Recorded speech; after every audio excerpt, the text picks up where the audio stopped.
اعوذ باللہ من الشیطان الرجیم بسم اللہ الرحمن الرحیم الحمد للہ رب العالمین والحمد للہ الذی ہدانا لہذا وما كنا لنهتدی لولا ان ہدانا اللہ ثم الصلاة والسلام على اشرف الانبیاء والمرسلین خاتم النبیین شفیع ذنوبنا وطبیب قلوبنا ابی القاسم محمد اللہم صل علی محمد وآل محمد وعلى اہل بیت الطیبین الطاہرین المعصومین المظلومین الذین اذهب اللہ عنہم الرجس وطہرہم تطہیرا اللہم صل علی محمد وآل محمد بسم اللہ الرحمن الرحیم قد افلح المؤمنون الذین هم فی صلاتهم خاشعون والذین هم عن اللغو معرضون والذین هم للزکاة فاعلون والذین هم لفروجهم حافظون إلا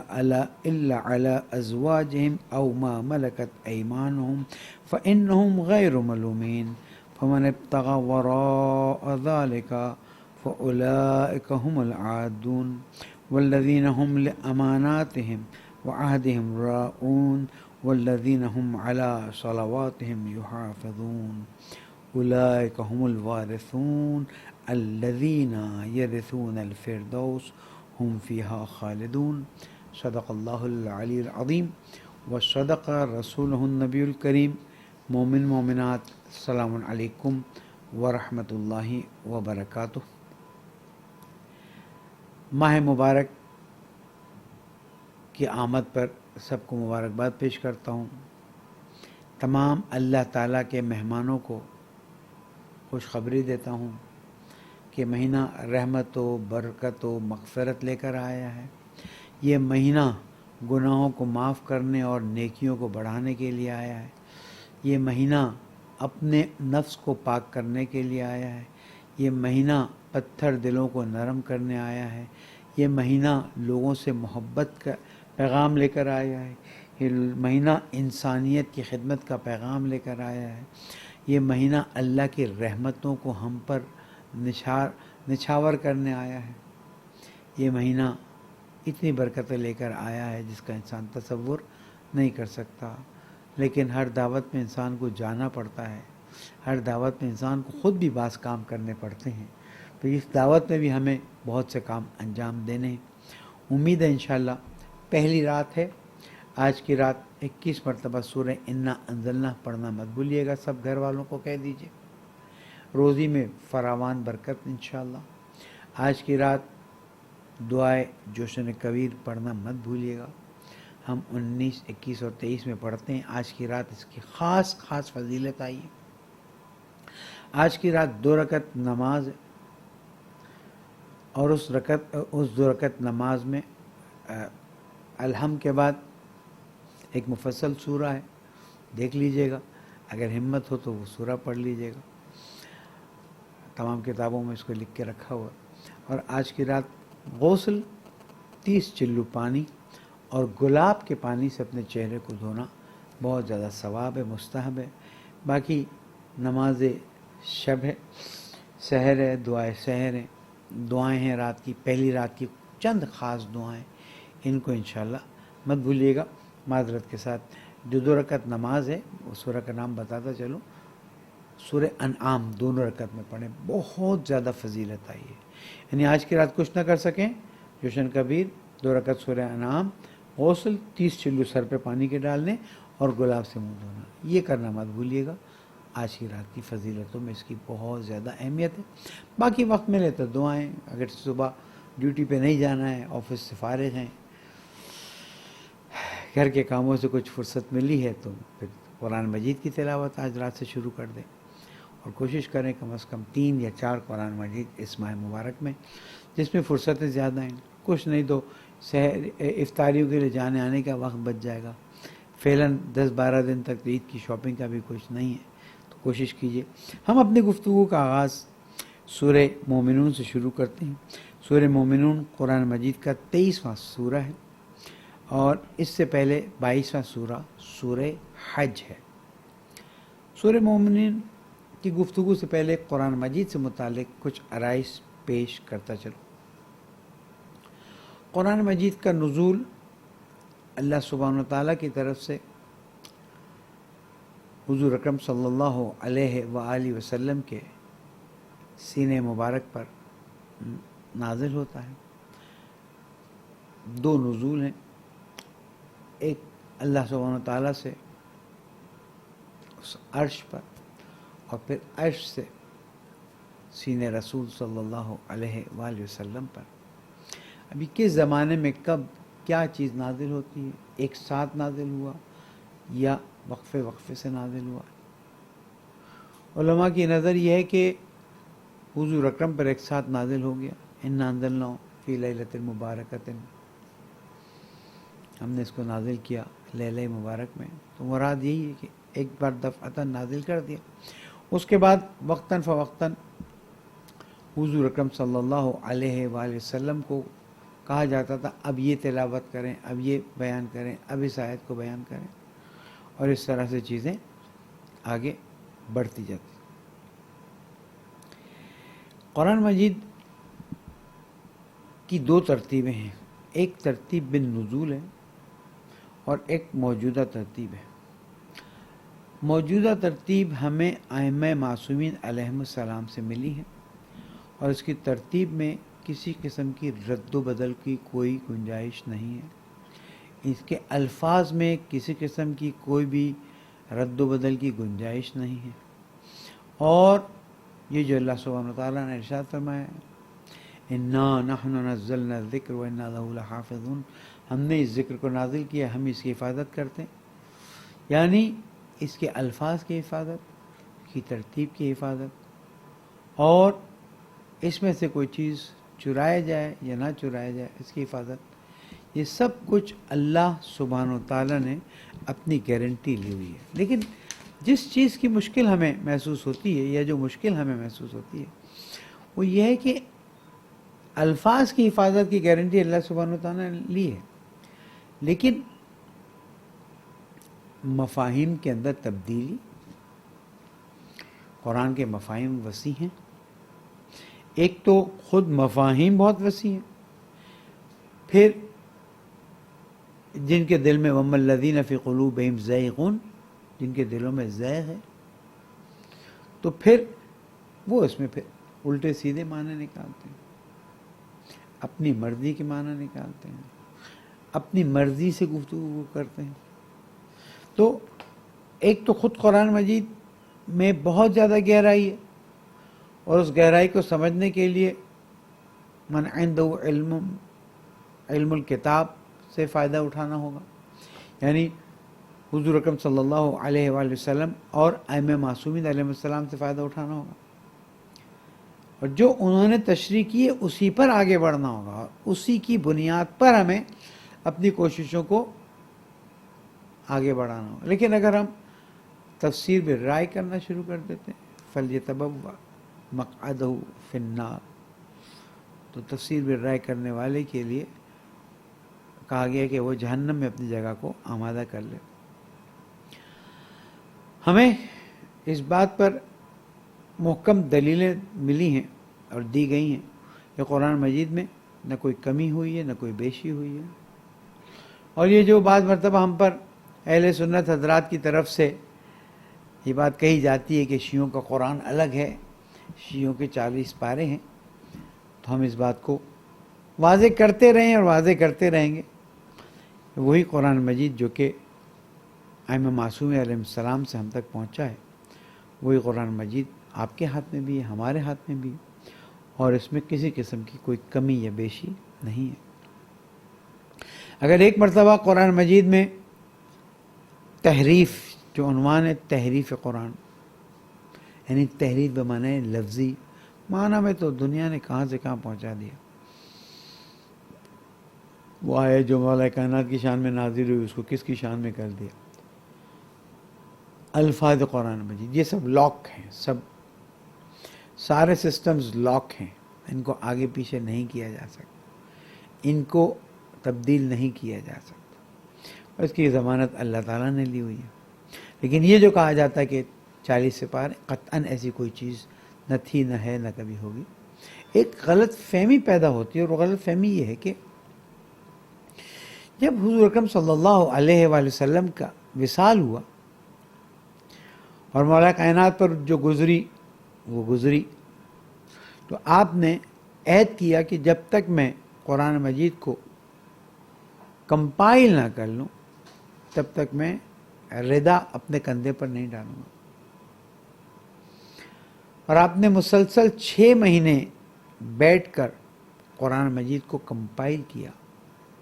اس کا مطلب یہ نہیں کہ کوئی سورہ کہیں چلی گئی تھی تو اس کو ساری چیزیں حضور اکرم مولا کائنات کو باقاعدہ املا فرماتے تھے. اگر کبھی وہی نازل ہوئی مولا کائنات سفر تشریف لے گئے تھے تو واپس آنے پر باقاعدہ سب کچھ لکھوایا. اب کون سی آیت کس کے شان میں نازل ہوئی، کون سی آیت کس کی مذمت میں نازل ہوئی، کس آیت کا شان نزول کیا ہے، کس لیے ہے، اس کی تفسیر کیا ہے، اس کی تشریح کیا ہے، اس کی تعویل کیا ہے، یہ ساری چیزیں مولا کائنات نے جمع کی. اور اس کے بعد مسجد نبوی میں تشریف لائے اور آنے کے بعد سلام کیا، اور سلام کرنے کے بعد کہا کہ میں نے اپنی ذمہ داری پوری کر لی ہے اور اب قرآن مجید کامل صورت میں تم لوگوں کے لیے میں لے آیا ہوں. نہ معین مانا کہ نعوذ باللہ رسول اکرم صلی اللہ علیہ وآلہ وسلم کے زمانے میں ناقص تھا، نہیں، تفسیر کیا ہے، تشریح کیا ہے، شان نزول کیا ہے، کس کے بارے میں نازل ہوئی ہے. جواب دینے والوں نے جواب دیا کہ علی تمہارے کمپائل کیے ہوئے قرآن مجید کی ہمیں کوئی ضرورت نہیں ہے. میرے استاد مرحوم حضرت آیت اللہ شیخ محمد ہادی معرفت علی اللہ مقامہ امور قرآنی میں اس صدی کے، خاص کر علوم قرآنی میں اس صدی کے سب سے بڑے عالم دین رہے ہیں، اور انہوں نے علوم قرآنی پہ بہت کام کیا اور تقریباً میرے پاس موجود ہے 30 جلدیں تو انہوں نے ابتدائی تیار کروائیں. اس کے بعد کہتے تھے میں سمی ارادہ تو 60 جلدوں تک جانے کا ہے اگر عمر وفا کرے. بہرحال انہوں نے اس پہ بہت کام کیا اور اس بات کو واضح کیا کہ قرآن مجید کی کمپائلیشن فرمائی مولا کائنات نے، اس کی تمام جزیات بیان کی میرے استاد محترم مرحوم نے. اور اس کے بعد مولا کائنات نے فرمایا کہ اب اس قرآن مجید کو میں ایک ایسی جگہ پر محفوظ کر لیتا ہوں کہ جب اللہ تعالیٰ کی آخری حجت زمین پر آئے گی تب یہ قرآن مجید سامنے آئے گا. اس کے بعد مصحف حضرت فاطمہ زہرا سلام اللہ علیہ کے بارے میں بھی گفتگو ہوتی ہے کہ اس میں بھی بہت سے علوم و رموز موجود ہیں، اپنی جگہ پر ہیں، لیکن کہیں بھی قرآن مجید جو اس وقت ہمارے ہاتھ میں ہے اس کے علاوہ قرآن مجید نہیں ہے. یہ جو قرآن مجید یہ ہمارے پاس اس وقت شفیق پریس والا ہے، یہ ہو یا چاہے پہلے مختلف کمپنیز کو چھاپتی تھیں، یہ سارے قرآن مجید انہی الفاظ کے ساتھ ہیں، نہ کمی ہے نہ بیشی ہے. کیونکہ اگر ذرہ برابر بھی قرآن مجید کے الفاظ کے کمی یا زیادتی کا باب کھلے گا تو بات بہت دور تک چلی جائے گی. اور اگر ہماری فصل الخطاب کو لا کے پیش کیا جاتا ہے تو ہم سیاستہ میں موجود ان احادیث کو پیش کر سکتے ہیں کہ جس میں باقاعدہ طور پر کہا گیا کہ وصال رسول اکرم کے زمانے میں قرآن مجید کی 2 آیتیں پتوں پہ لکھی ہوئی تھی جو تکیے کے نیچے تھی اور بکری آ کے کھا گئی، موجود ہے. یا دوسرے خلیفہ جب قرآن مجید کمپائل کیا جا رہا تھا تو کہا گیا کہ جو بھی قرآن مجید کو حفظ کر کے بیٹھا ہوا ہے یا جس کو قرآن مجید کی آیتیں حفظ ہیں وہ 2 گواہوں کے ساتھ لے کر آئے. دوسرے خلیفہ آئے اور انہوں نے کہا کہ یہ آیت سورہ نور کی آیت میں آیت بیان نہیں کروں، میں الفاظ بیان نہیں کروں گا، یہ قرآن مجید کے آیات ہیں اور قرآن مجید کا حصہ ہے. اور اس کے بعد جب گواہ مانگے گئے انہوں نے کہا میرے پاس اس کا کوئی گواہ نہیں ہے. اب تو کہا گیا یہ قبول نہیں ہوگی. تو کہا کہ ہائے میں مر جاؤں گا اور قرآن مجید کی یہ 2 آیات قرآن مجید سے باہر رہ جائیں گی. چیزیں موجود ہیں، چاہیں تو دونوں طرف ایک دوسرے پر کھل کے الزام تراشیاں کر سکتے ہیں، لیکن نقصان اسلام کا ہے، نقصان قرآن کا ہے، اور قطعی طور پر قرآن مجید میں نہ کوئی کمی ہے نہ بیشی ہے، اور یہ ہمارے ایمان کا جز ہے کہ قرآن مجید میں الحمدللہ رب العالمین جس حقیقت کو حضور اکرم صلی اللہ علیہ وآلہ وسلم نے انسانیت کی خدمت میں پیش کیا اسی طرح سے ہے، اور ہم اس کی ترتیب پر بھی گفتگو نہیں کرتے۔ اگر واقعاً اس کی ترتیب کا مسئلہ بہت بڑا ہوتا تو ائمہ معصومین علیہ السلام سے قطعی سند کے ساتھ ہمیں چیزیں ملتی، اور وہ ہمیں نہیں ملتی۔ اس لیے یہی قرآن مجید ہمارے لیے قرآن مجید کے طور پر معتبر ہے، قابل قبول ہے، اور اسی پر ہم عمل کرتے ہیں۔ قرآن مجید کی باہر کا مہینہ شروع ہو گیا، جہاں پر قرآن مجید کو پڑھنا ثواب ہے، وہاں پر قرآن مجید میں تدبر ثواب ہے، غور و خوض ثواب ہے، اور جتنا اس میں غور و خوض کریں گے اتنا آپ اللہ تعالیٰ سے نزدیک ہوں گے، آپ کی معرفت کا درجہ بڑھتا جائے گا۔ وارد ہوتے ہیں سورہ مومنون میں، کہ جو قرآن مجید کا 23واں سورہ ہے اور 18ویں پاروے میں۔ یہ بات میں سمجھاتا چلوں، چند چیزیں قرآن مجید میں آپ کو نظر آتی ہیں۔ نمبر 1 رکوع، جس پر ہم بہت زیادہ، یہاں سے میں نے 2 رکوع پڑھ لیے، میں نے 3 رکوع پڑھ لیے، اور یہ پارے، نہ پاروں کی تقسیم اللہ تعالیٰ کی طرف سے ہے، نہ پاروں کے نام اللہ تعالیٰ کی طرف سے ہے۔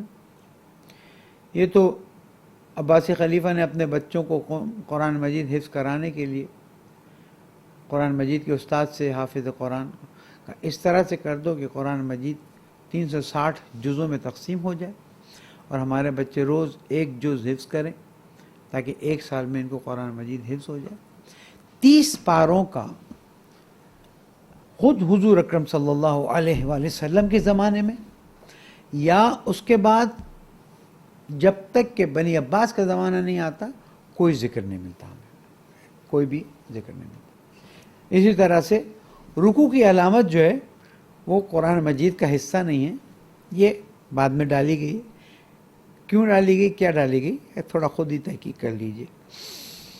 ہم آتے ہیں بسم اللہ الرحمن الرحیم۔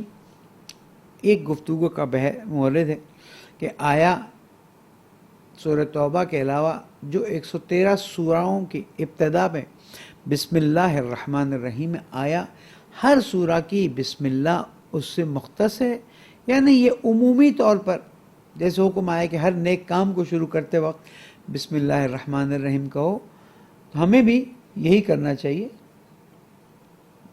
تو اس میں یہ بات سامنے آتی ہے کہ اکثر علماء علم تفسیر نے ہر سورہ کے بسم اللہ کو اس سورہ کا جز قرار دیا ہے۔ آیت العظمہ سیستانی کی نظر یہ ہے کہ بسم اللہ الرحمن الرحیم سورہ کا جز نہیں ہے۔ اب اگر 113 سورہوں پہ سے 113 بسم اللہ قرآن مجید کی آیات میں سے کم سمجھی جائیں تو تعداد میں فرق آ جائے گا، لیکن ان کی نظر ایک خاص اور بھی ہے جس کی طرف عام طور پر لوگ توجہ نہیں کرتے، اور وہ نظر یہ ہے کہ وہ فرماتے ہیں سورہ الحمد کی جو ابتدا ہے بسم اللہ الرحمن الرحیم، وہ قرآن مجید میں سورہ حمد کا جز ہے۔ بس ایک بسم اللہ جز ہے، آیت العظمہ سیستانی کی نظر بتا رہا ہوں، باقی علماء کی نظر الگ ہے۔ ایک سورہ پہ بسم اللہ نہیں ہے، اور 112 سوروں پہ جو بسم اللہ ہے، اگر اس کو قرآن مجید کا جز نہیں کہیں گے تو 112 آیتیں، اور اگر جز کہیں گے تو 112 آیتیں اس میں شامل ہو جائیں گی۔ اور بسم اللہ الرحمن الرحیم کے بارے میں 3000 احادیث آئی ہیں۔ تو خلاصہ یہ کہ ہر کام کو شروع کرنے سے پہلے بسم اللہ الرحمن الرحیم کو بیان کرو، اپنے گھر کے دروازوں پہ لکھو، اور جو کام بھی بسم اللہ کے بغیر شروع ہوگا وہ ابتر سمجھا جائے گا، اس لیے کسی بھی کام کو بسم اللہ کے بغیر شروع نہ کریں۔ اور خاص کر ہماری بہنیں جب گھر میں کھانا پکاتی ہیں تو بسم اللہ الرحمن الرحیم کر کے کھانا پکائیں، تاکہ اس میں سلامتی بھی ہو، عافیت بھی ہو، روحانیت بھی ہو، برکت دی ہو۔ اللہم صلی علی محمد و آل محمد وعجل فرجہم۔ پہلی آیت قد افلح المومنون، اللہ سبحانہ و تعالیٰ قسم کھا رہا ہے، میں ترجمہ کر دوں، مومنین، بے شک مومنین کامیاب ہو گئے۔ کون سے؟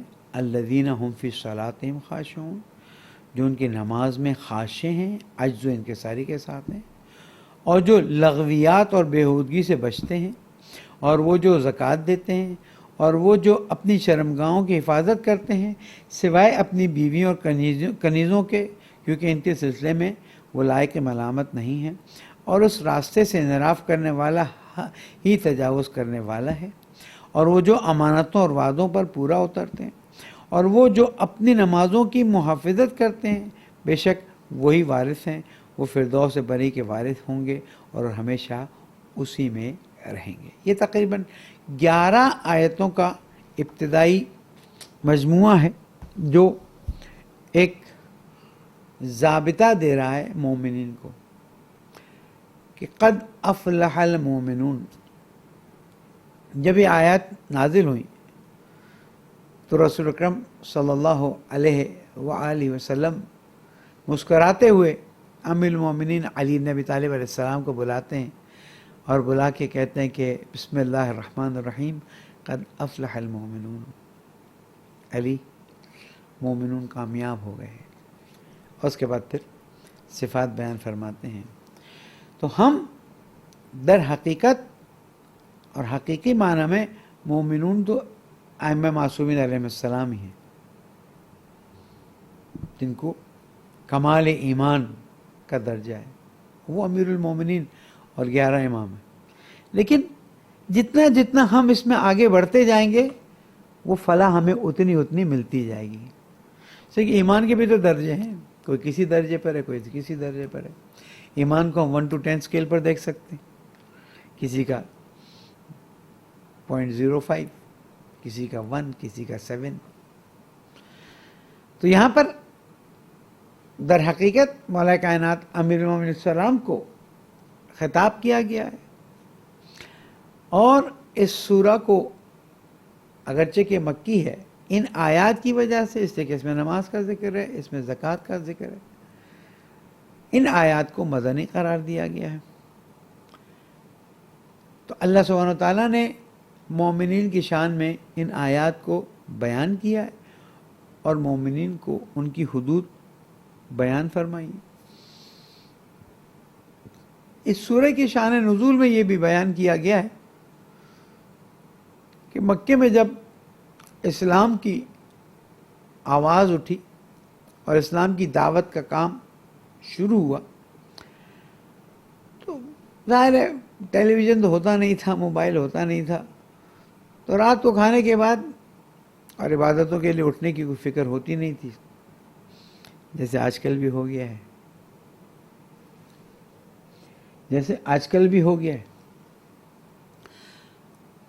کہ نہ عبادتوں کے لیے اٹھنے کا حوصلہ، نہ لذت۔ بہرحال اللہ تعالیٰ انشاءاللہ حوصلہ دے گا، کم از کم ماہ رمضان میں تو ہم اس کو نہیں چھوڑیں گے۔ تو اللہ سبحانہ و تعالیٰ نے ان آیات کو نازل کیا تاکہ وہ جو لہو و لعب اور فضولیات میں لوگ مشغول ہوتے تھے، تو اس سورہ کے ذریعے اللہ تعالیٰ ان کو دین سے آشنا کرواتا ہے، تاریخ سے آشنا کرواتا ہے، انبیاء علیہ السلام کے اس میں ذکر موجود ہے، اور اس طرح سے اس ٹرینڈ کو چینج کرتا ہے اللہ سبحانہ و تعالیٰ کہ جس میں لہو و لعب، اور ظاہر یہ لوگ بھی جا کے بعض لوگ بیٹھ جاتے ہوں گے، تو ان کو وہاں سے نکالنے کے لیے اللہ سبحانہ و تعالیٰ نے قرآن مجید کی ان آیات اور سوروں کو نازل کیا تاکہ لوگ لہو و لعب سے بچ جائیں۔ سوروں کے پڑھنے کے ثواب بھی بیان کیے گئے ہیں۔ مثلا جو شخص بھی سورہ مومن کی تلاوت کرے گا، قیامت کے دن فرشتے اسے روح و ریحان یعنی جنت کی خوشبو کی بشارت دیں گے، اور جب موت کا وقت آئے گا تو ملک الموت اس کی روح کو بہت آسانی سے قبض کرے گا، اور اس کے اتنی اچھی خوشخبری اس وقت سنائی جائے گی کہ وہ خوشی سے اپنی روح کو قبض کروا دے گا۔ بہت زیادہ تاکید آئی ہے امام جعفر صادق علیہ السلام سے کہ سورہ مومنون کی تلاوت جمعے کے دن کی جائے، ایسے لوگوں پر اللہ سبحانہ و تعالیٰ خاص کرم کرتا ہے جو جمعے کے دن سورہ مومنون کی تلاوت کرتے ہیں، اور ایسے شخص کو انبیاء اور رسول کے ساتھ جنت میں محشور کیا جائے گا۔ البتہ بعض اور فوائد بھی لکھے جاتے ہیں، بیان کیے جاتے ہیں، لیکن یہ سب اس وقت ہے کہ صرف عربی پڑھنے پر اکتفا نہ کیا جائے، اس کو پڑھا جائے، صحیح پڑھا جائے، تاکہ سینہ بسینہ ٹرانسفر ہوتا رہے، اور اس کے ساتھ ساتھ اس کو سمجھا جائے۔ یہ دوسرا مرحلہ، اور سب سے مشکل مرحلہ اس کے ساتھ ساتھ کہ اسے اپنی زندگی میں عملی جامہ پہنایا جائے، پڑھنا، سمجھنا، عمل کرنا۔ اگر صرف پڑھتے گئے ثواب مل جائے گا، عمل نہیں، سمجھے نہیں تو فائدہ نہیں ہے، اور اگر پڑھتے گئے اور سمجھتے گئے اور عمل نہیں کیا تو اپنی جگہ پر نقصان۔ جب ابتدائی 10 آیات نازل ہوئی تھی تو حضور اکرم صلی اللہ علیہ وآلہ وسلم نے خوشخبری سنائی کہ لوگوں جو ان 10 آیتوں پر، ابتدائی 10 آیتوں پر نازل ہوئی ہیں، عمل کرے گا، وہ اطمینان سے جنت میں داخل ہو جائے گا۔ کتنی بڑی بشارت ہے۔ سورہ مومنون جو ہیں وہ نمبر 1 مومنین کی صفات پر مشتمل ہے، اور بڑے ٹپیکل انداز میں، یعنی عام طور پر اس طرح سے نہیں بیان ہوتا جیسے یہاں بیان ہوا، 1 2 3 4۔ اس کے ساتھ انسانوں کی اور مومنوں کی، دونوں کی انفرادی اور اجتماعی زندگیوں کے تمام پہلو موجود ہیں۔ توحید اور معرفت الہی اور آیات الہی، اللہ تعالیٰ کی نشانیوں کو اس میں بیان کیا گیا ہے، خصوصاً زمین اور آسمان کی بعض نشانیوں کو اس میں بیان کیا گیا ہے تاکہ انسانی معرفت کا عمل آگے بڑھے۔ اور ہاں، اس مہینے میں تفکر و تدبر بھی ضروری ہے۔ آپ کے سامنے اللہ تعالیٰ کی کتنی نشانیاں آتی ہیں، اس میں تفکر کیجئے، اس میں تدبر کیجئے، اس میں غور کیجئے، اس میں اللہ تعالیٰ کی نشانیوں کو ڈھونڈیے، اللہ تعالیٰ کی عظمت کا احساس کیجئے۔ میں 2 بار کہہ چکا ہوں، پھر کہوں گا تو لوگ کہیں گے یہ تکرار کرتے ہیں۔ خود کورونا وائرس کی جب فوٹو نظر آتی ہے تو اس پہ غور کیجئے کہ خالق نے کیسی چیز بنائی ہے جو خود چل نہیں سکتی، جو زندہ بھی نہیں ہے۔ کورونا وائرس بیکٹیریا کی طرح زندگی نہیں رکھتی ہے۔ کورونا وائرس ایک کیمیکل ہے۔ Virus is a chemical, it's not a living being. وہ کیمیکل ٹرانسفر، جیسے ہی ناک کی لائننگ پہ آیا، اس نے اپنی فوٹو کاپی بنا دینی، اس نے اپنی فوٹو کاپی بنا دینی، اس نے اپنی فوٹو کاپی بنا دینی، ہوتے ہوتے وہ سینے تک اتر جاتا ہے۔ اسی لیے کہا 20 سیکنڈ تک ہاتھ دھوئیں۔ 20 سیکنڈ تک ہاتھ دھونے کا پیغام بھی صحیح نہیں دے رہے۔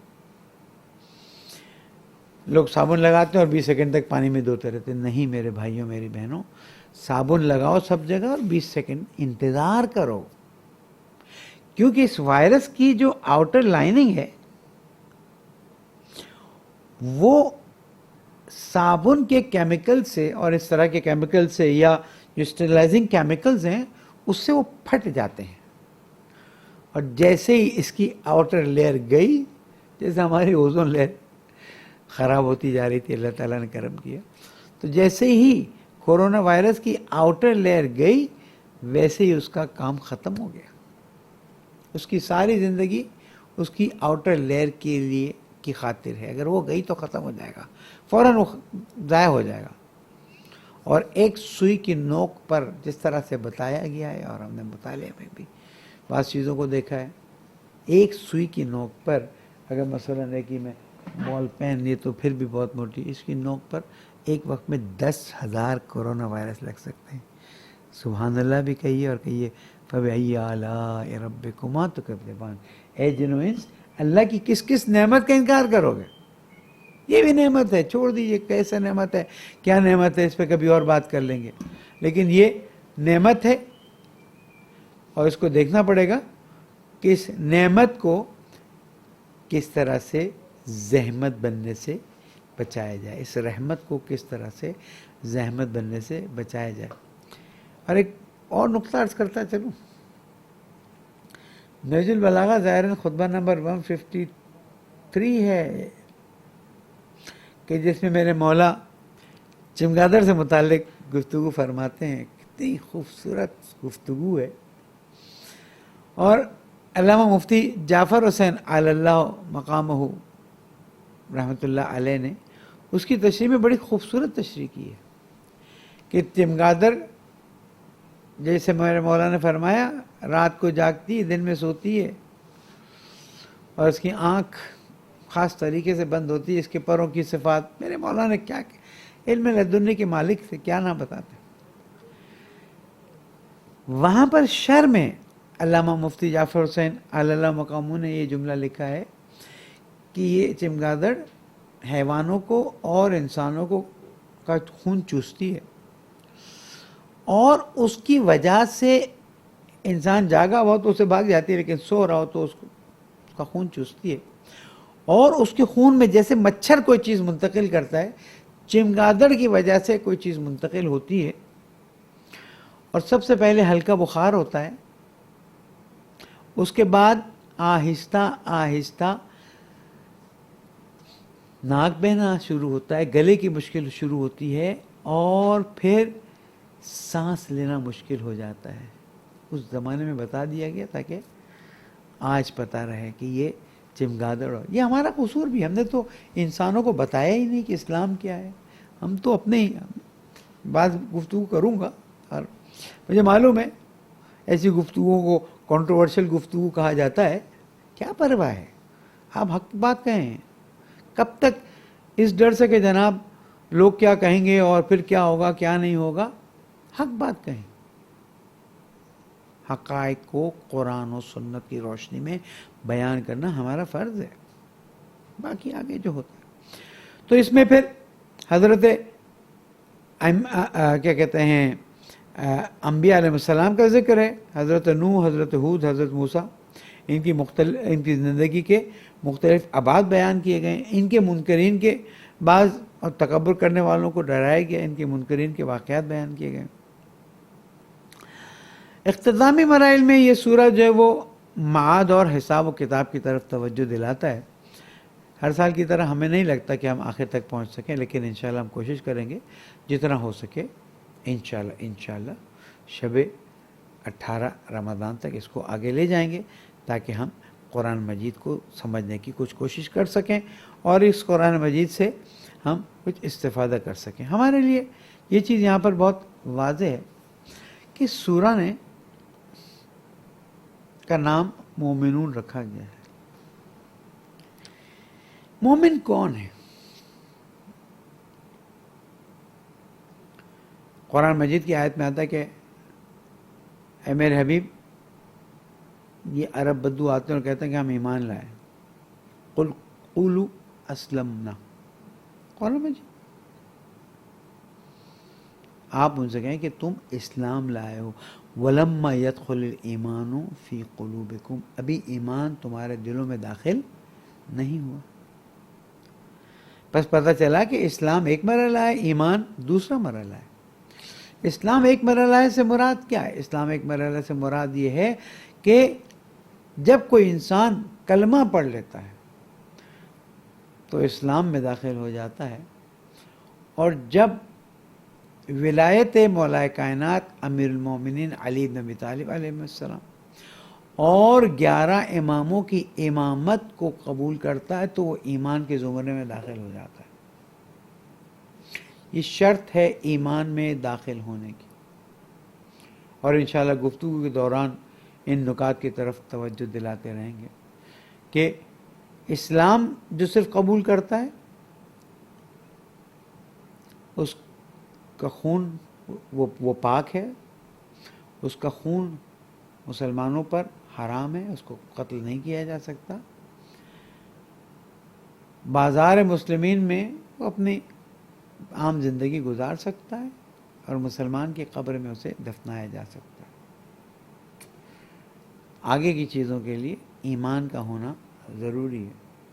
اور اللہ سبحانہ و تعالیٰ یہاں پر قد افلح المسلمون نہیں فرماتا ہے، قد افلح المومنون. مومنون کے لفظ جب استعمال ہوتا ہے تو ظاہر ہے کہ ایمان کامیابی کی نشانی قرار دی گئی ہے، فلاح کی نشانی قرار دی گئی ہے. قد افلح، افلح یہ فلاح سے بنا ہے، ہو گیا افلح، اور قد اس پر آ گیا تو یعنی بس یہ ہو گیا، جیسے ہم کہتے ہیں کنفرم، ویسے یہاں پر قد افلح آتا ہے. قد افلح المومنون، بتحقیق کامیاب ہو گئے مومنون. مومنون پہ انشاءاللہ کل 9:30 بجے گفتگو شروع کریں گے. پروگرام اس طرح سے ہے کہ 9:15 بجے فیس بک زہرا اکیڈمی کے پیج پر ہم دعا افتتاح شروع کریں گے، اور 9:30 بجے زہرا اکیڈمی اور دیگر پیجز کے ساتھ ساتھ پی سی این پہ یہ درس لائیو آئے گا 10:15 بجے تک، کیونکہ اور بھی پروگرامز ہیں، اس لیے ہم کوشش کریں گے ٹائم کی پوری طرح سے پابندی کریں. زہرا اکیڈمی کی طرف سے بچوں کے لیے کچھ پروگراموں کی بھی اناؤنسمنٹ ہے جو زہرا اکیڈمی کی فیس بک پہ ڈال دی جائے گی، تاکہ جو لوگ اپنے بچوں کی تربیت کی فکر کرتے ہیں. ہر سال ہم قرآن سینٹر میں ان کاموں کو انجام دیتے تھے، اس سال امتحان ہے ہمارے لیے کہ ہم اس کو انجام نہیں دے سکتے، تو ہماری اسٹوڈنٹس اور بیٹیوں نے طے کیا کہ اس کام کو انجام دیا جائے گا. آن لائن انجام دیں گے. زہرا اکیڈمی کی طرف سے واٹس ایپ میسیجز بھی بھیجے گئے ہیں، اور ساتھ ساتھ زہرا اکیڈمی کے فیس بک پہ بھی ڈال دیا جائے گا، تاکہ اپنے بچوں کو وہاں پر رجسٹر کرا لیں. تو فلاح کا جو لفظ استعمال کیا گیا قرآن مجید میں، وہ تقریباً 40 مرتبہ، دیکھیں فے لام ہے فلاح، یہ قرآن مجید میں تقریباً 40 مرتبہ استعمال ہوا ہے. اولئک هم المفلحون، یعنی کم از کم 7 مرتبہ تو لعلکم تفلحون، هم المفلحون، لعلکم تفلحون، تو 7 مرتبہ تو یہی آ گیا. باقی الگ الگ جگہوں پر جس کا میں تھوڑا سا آپ کے سامنے پیش کرتا جاؤں گا. فلاح سے مراد کیا ہے؟ فلاح سے مراد دنیا اور آخرت کی سعادت. مسلمان صرف دنیا کی سعادت نہیں مانگتا. ربنا آتنا فی الدنیا حسنہ وفی الآخرۃ حسنہ وقنا عذاب النار. پالنے والے دنیا میں بھی ہمیں تو سعادت نصیب فرما، اور آخرت میں بھی تو ہمیں خیر عطا فرما، اور جہنم کی آگ سے بچا دے. تو فلاح اور صلاح دونوں دنیا کی بھی چاہیے اور آخرت کی بھی چاہیے. اور یہاں پر اللہ سبحانہ و تعالیٰ نے قد افلح کا لفظ استعمال کیا ہے، اور اس لفظ کے معنی نجات یافتہ کے ہیں، کامیاب ہونے کے ہیں. قد افلح المومنون، کامیاب ہو گئے مومنون. کون سے مومنون؟ الذین ہم، یہ وہ لوگ ہیں کہ جو نماز میں باقاعدہ طور پر پوری طرح سے توجہ رکھتے ہیں. فی صلاتہم خاشعون والذین ہم عن اللغو معرضون. تو ہم یہاں سے کل آگے بڑھیں گے اور پھر تھوڑی تیزی سے آگے بڑھیں گے. البتہ ان 10 آیتوں پہ ہمیں ٹائم لگانا ہوگا، اس لیے کہ ہمارے لیے ہمیں بننا ہے، ہمیں ان چیزوں کو اپنانا ہے. تو اس کی تشریح تفسیر عرض کرتا چلوں گا. اکیڈمی کی ٹیم مجھے اس کام میں علمی ساتھ بھی دے رہی ہے، اور کاموں کو آگے بڑھانے میں میرا، اور اس کو آن لائن کرنے میں بھی ساتھ دے رہی ہے. پی سی این کی ٹیم بھی ہمارے ساتھ ہے، ان کے لیے بھی دعا کرتے ہیں کہ اللہ تعالیٰ سب کو دنیا و آخرت کی فلاح نصیب کرے. اور کل سے آج سے جو ماہ رمضان کی رات شروع ہوئی، کل سے جو روزہ شروع ہو رہا ہے، اس کی بہترین توفیق عطا فرمائے. اور اس موقع کو سنہری موقع جانیے گا، گولڈن اپرچونٹی، کہ اللہ سبحانہ و تعالیٰ نے لاک ڈاؤن اور شٹ ڈاؤن اور پتہ نہیں کیا کیا کر کے ہمیں بہت بڑی مہلت دی ہے کہ ہم اس تیز بھاگتی ہوئی زندگی، اسپیڈ آف لائٹ کے ساتھ بھاگتی ہوئی زندگی جس کو کوئی روک نہیں سکتا تھا، اس کو اللہ تعالیٰ نے ایک ایسی بریک لگائی ہے کہ اب وہ چلنے کا نام نہیں لے رہی. جب تک انسان اللہ تعالیٰ کے سامنے تسلیم نہیں ہوگا، یہ بریک لگی رہنی ہے، اور دنیا کو چینج ہونا ہے. اب الگ الگ تھیوریز چلتی ہیں، الگ الگ باتیں چلتی ہیں، چلتے رہنے دیں. آپ کی زندگی میں ابھی اس کا کوئی اثر ہے نہیں، آپ کچھ کر نہیں سکتے، آپ اپنے ایمان کو مضبوط کیجیے، اس لیے کہ آخر زمانے میں ایمان کی مضبوطی سب سے اہم ہے، اور اگر آپ نے ایمان کو مضبوط نہیں کیا تو یہ یاد رکھیے گا کہ سب چیز خسرت دنیا والآخرہ اللہ ذالک هو الخسران المبین، اور بڑی قسمت کی بات ہے۔ اگر یہ مثلا کورونا وائرس ربیع الاخر، جمادی الاول، جمادی الاخر میں آتا تو وہ بات نہ بنتی، یہ رجب میں آیا، اہل روزوں نے روزہ رکھا، شعبان میں آیا، اہل مناجات و دعا نے مناجات و دعا کی، اور رمضان میں بھی اس نے ہمیں پکڑا ہوا ہے۔ ہلنے نہیں دیں گے جب تک اللہ کے سامنے سجدہ نہ کرو، اللہ کے سامنے تسلیم نہ ہو جاؤ۔ تو آئیے، کوئی تسلیم ہو یا نہ ہو، ہم تسلیم ہوتے ہیں۔ پالنے والے تجھے محمد والے محمد کا واسطہ، تجھے تیری عظمتوں کا واسطہ، تجھے تیری رحمتوں کا، دلوں میں حاجات ہیں، مشکلات ہیں، پریشانی، سب کو دور فرما۔ عالم اسلام کو امریکہ جیسے شیطان سے نجات عطا فرما، اور ہم سب کی عاقبت بخیر فرما۔ زمانے کے امام کو ہم سے راضی فرما، ان کے ظہور میں تعجیل فرما، اور ہم اس مہینے میں بہترین عبادت کی لذت عطا فرما، تہجد و سحر، دعائے سحر، دعا محمد سمالی، اور ہمارے روزوں کو قبولیت کا شرف عطا فرما، اور زمانے کے امام کے ظہور میں تعجیل فرما۔ والسلام علیکم ورحمۃ اللہ وبرکاتہ۔